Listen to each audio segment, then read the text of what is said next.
अखंडमंडलाकारं व्याप्तं येन चराचरं तत्पदं दर्शितं येन तस्मै श्रीगुरुवे नमः। अज्ञानान्धस्य लोकस्य ज्ञानाञ्जनशलाकया चक्षुरुन्मीलितं येन तस्मै श्रीगुरुवे नमः। अध्यात्म विश्व विज्ञान यूट्यूब चैनल पर उपस्थित सभी हमारे प्रिय मित्र, आचार्य, गुरुजन और इस यूट्यूब चैनल को लगातार अपना प्रोत्साहन देने वाले मेरे यानी उनके लिए कोई उपमा नहीं है, क्योंकि वो वही तो है उत्साहवर्धन करने वाले और इस विद्या को अधिक से अधिक लोगों तक पहुंचाने वाले वही शांति दूत है, जो इस विश्व में शांति, प्रेम, आनंद चाहते हैं। और केवल वो राजनीति के लिए इन शब्दों का उपयोग नहीं करते, तो वैसा वो जीवन जीते हैं जिसे आत्मरूप जीवन कहा जाता है, क्योंकि आत्मा निर्लेप है, शुद्ध है और जिसे कहते हैं कि अनावृत है, सार्वभौम है। प्रश्न यह है कि जो चीज़ बनती है, जैसे ये चीज़ बनी है, इसे पेन कहते हैं, ये बना है, तो जिस दिन ये बना उसी दिन से उसकी एक्सपायरी डेट उसके साथ लग गई, और ये यानी एक्सपायरी डेट के बाद इसका रूपांतरण होगा ही होगा। ये भी वस्तु पदार्थ बना है, वस्तु बनी है, इसका भी रूपांतरण होगा, इसका भी होगा, इसका भी होगा, इसका भी होगा।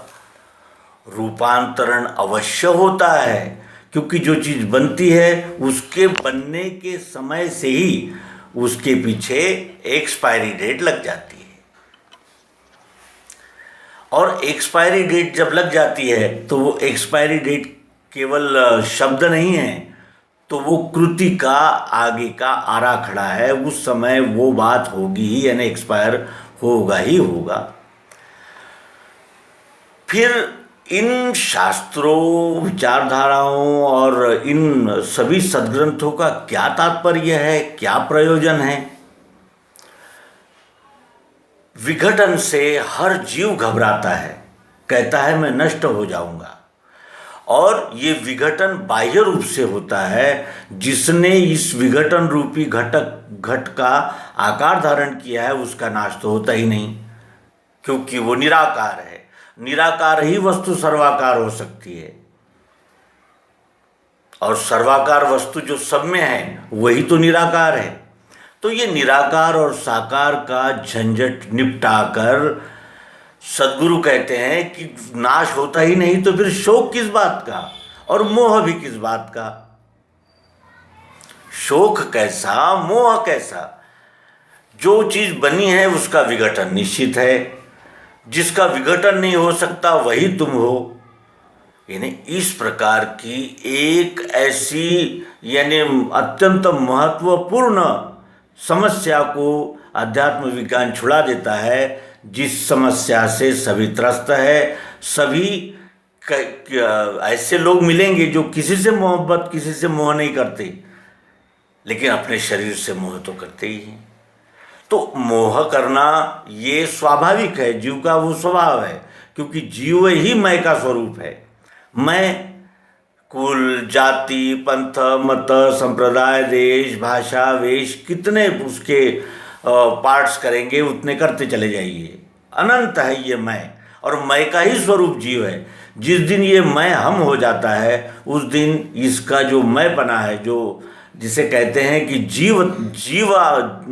जीवपना जो है, जीवात्मपन जो है, वो सर्वात्म में विलीन हो जाता है। और वही फार्मूला देने वाला ये सद्ग्रंथ है सर्वांग योग। इस ग्रंथ के विषय में इस ग्रंथ के रचयिता कहते हैं कि सर्वांग योग ये स्थायी बीज है दिव्य चक्षु का। ये दिव्य चक्षु का बीज है, और इस बीज को प्राप्त करते ही मृत्यु का भय समाप्त हो जाता है, और अपना स्वस्वरूप, अपना निज रूप इतना विशाल, विराट और सौंदर्यपूर्ण, मधुर और जिसे कहते हैं कि भेदभाव रहित देखकर इस जीव को परम समाधान होता है। तो आइए इस परम समाधान देने वाली युक्ति का पुनरुच्चार करें, बार बार बार बार उस युक्ति का मनन चिंतन निधिध्यासन करेंगे, तभी इन विषयों में, भोग ऐश्वर्यों में और अनेक प्रकार के जो जिसे कहते हैं कि मानवीय अहंकार में डूबे हुए हम उससे बाहर निकल सकेंगे। अन्यथा सभी जानते हैं, भगवान श्री कृष्ण जी गीता में कहते हैं कि अर्जुन, कोई बिरला ही आचरता है, कोई बिरला ही उसका अवलंबन करके उस स्थिति को प्राप्त करता है। चलते सभी है लेकिन कुछ विशेष ही पहुँचते हैं।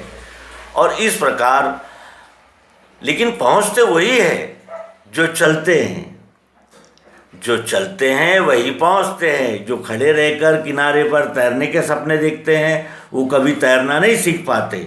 जो पाठशाला में प्रवेश लेता है वही आगे चलकर पीएचडी होता है। जो पाठशाला की ओर मुंह नहीं करेगा वो पीएचडी तो छोड़िए, अक्षर ज्ञान से भी वंचित रह जाएगा। इस प्रकार ये प्रयास सद्गुरु युक्ति का मनन चिंतन निधिध्यासन करने का है। आशा है आप सर्वांग योग बोध इस मालिका को ऐसा ही उत्तम प्रतिसाद देकर हमारा उत्साहवर्धन करेंगे और हमारा सहयोग करेंगे। धन्यवाद। नर्मदे।